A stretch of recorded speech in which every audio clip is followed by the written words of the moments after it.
বাংলার ইতিহাস, ঐতিহ্য আর সংস্কৃতির সঙ্গে ওতপ্রোতভাবে জড়িয়ে আছে জমিদার প্রথা। আর সেই প্রথারই এক উজ্জ্বল নিদর্শন টাঙ্গাইলের করটিয়া জমিদার বাড়ি। টাঙ্গাইল সদর থেকে প্রায় 7 কিলোমিটার দক্ষিণে করটিয়া গ্রামের বুক চিরে দাঁড়িয়ে আছে এই প্রাচীন স্থাপত্য। কালের সাক্ষী হয়ে এটি আজও যেন বলছে, আমাদের গৌরবের ইতিহাস হারিয়ে যেতে দিও না।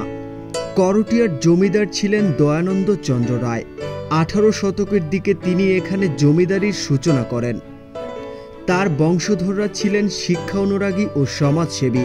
তাদের হাত ধরেই গড়ে ওঠে করটিয়া সাদাত কলেজ, যা পরবর্তীতে একসময় পূর্ব পাকিস্তানের অন্যতম প্রসিদ্ধ শিক্ষা প্রতিষ্ঠান হিসেবে পরিচিতি পায়। জমিদার বাড়িটি মূলত ইউরোপীয় ও বাংলার ঐতিহ্যবাহী স্থাপত্য শৈলীর মিশ্রণে নির্মিত। 2 তলা বিশিষ্ট এই প্রাসাদের দেয়ালে আজও দেখা মেলে সূক্ষ্ম নকশা আর কারুকার্যের ছোঁয়া।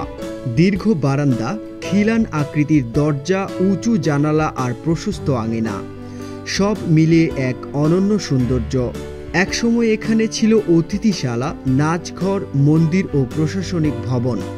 ব্রিটিশ আমলে জমিদার বাড়ির আঙিনায় জমকালো আসর বসত, হতো নানা সামাজিক ও সাংস্কৃতিক আয়োজন। আজ যদিও সে জৌলুস অনেকটাই হারিয়ে গেছে, তবুও প্রতিটি ইট, প্রতিটি খিলানে লুকিয়ে আছে অতীতের অজস্র গল্প। বর্তমানে করটিয়া জমিদার বাড়িটি সংরক্ষিত স্থাপনা হিসেবে বিবেচিত।